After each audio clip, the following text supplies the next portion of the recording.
This lesson will focus on international capital flows and the balance of payments model. So first of all, what are international capital flows? When we talk about international capital flows, we are talking about money, not capital goods. So this is the first confusing part, because typically when we use the word capital, we're talking about machinery, tools, and equipment. But when it comes to international flows of money, we call them capital flows. So you want to keep in mind that particular term. When you see international capital flows or financial flows, we're talking about money moving across borders. So why does money move across borders? Well, for example, when Americans buy imported goods, like German cars, capital or money will flow toward Germany. So the producer in Germany is going to receive a payment, and the American consumer is going to receive the car. Same thing happens when Germans buy imported goods from the United States, like American wheat. The money will flow toward the United States, but the wheat or the product will flow towards Germany. Now, just a side note, you may not realize this if you buy a German car, because you might buy it at an auto dealer within the United States. Nonetheless, that auto dealer is going to transfer a significant portion of your payment back to Germany. So the money will leave the country even if you don't actually see that happening. So when we come to look at the balance of payments, there are actually two accounts. One is called the current account, and the other is called the financial account, or historically it was called the capital account. So for easier terminology now, it's called the financial account, but you might occasionally see reference to the capital account.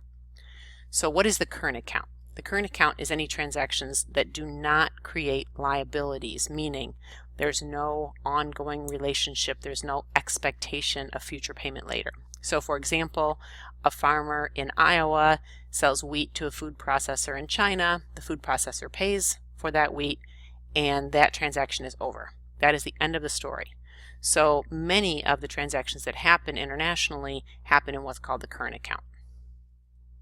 The financial account, on the other hand, includes transactions that do create liabilities. So there's an ongoing relationship established. For example, if GE or General Electric sells a bond to an investor in Japan, that is not a one and done kind of transaction. General Electric will actually have to pay interest and repay principal in the future. So that relationship between the American company and the investor in Japan is an ongoing one. So let's look at what counts in each of these. First of all, most of what we talk about when we talk about trade is in the current account. So you'll notice that imports are here and exports are here. All the goods we buy from other countries, all the American goods that are exported to other countries. Also tourism. If somebody from Japan comes on vacation in the United States, what they spend counts in the current account. If you go on vacation to, say, Amsterdam, what you spend there counts in the current account. So most of what we talk about is there. We're going to come back to this one, the net income on foreign investments, in a moment. Let's skip ahead to net transfer payments. That's where you just send money to somebody. Let's say you want to help with famine relief efforts in Africa, or you want to help people in Haiti and you just send cash. That would be considered a transfer payment. That's also in the current account. So many of the ways that we spend money and trade with other countries are current account. Financial account is just as large, but it's not nearly as visible to most Americans. So the financial account counts when you buy a real asset abroad. So for example, if I decided to buy a hotel in Costa Rica, or even a home in Costa Rica, that would count in the financial account. It's an ongoing relationship. Now I actually own something of value in Costa Rica.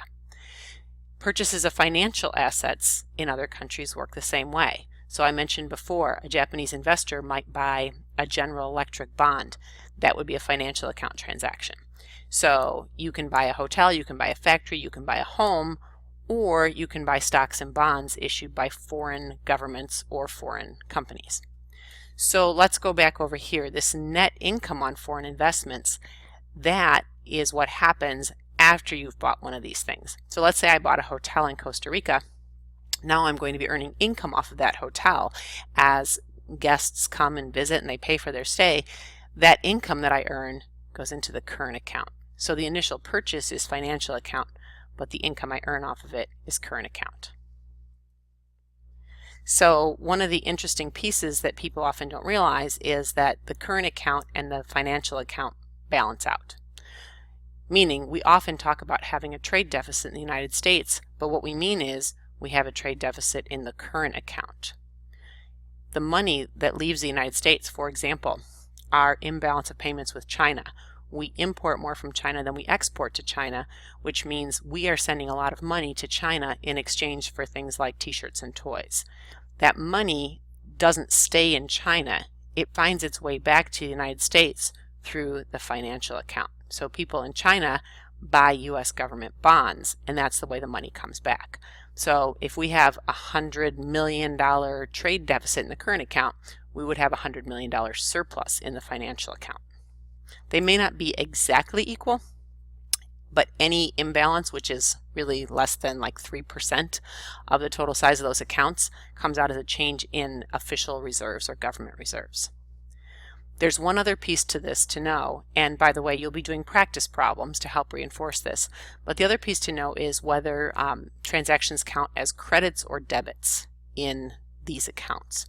So the way to figure this out is to determine who is getting paid.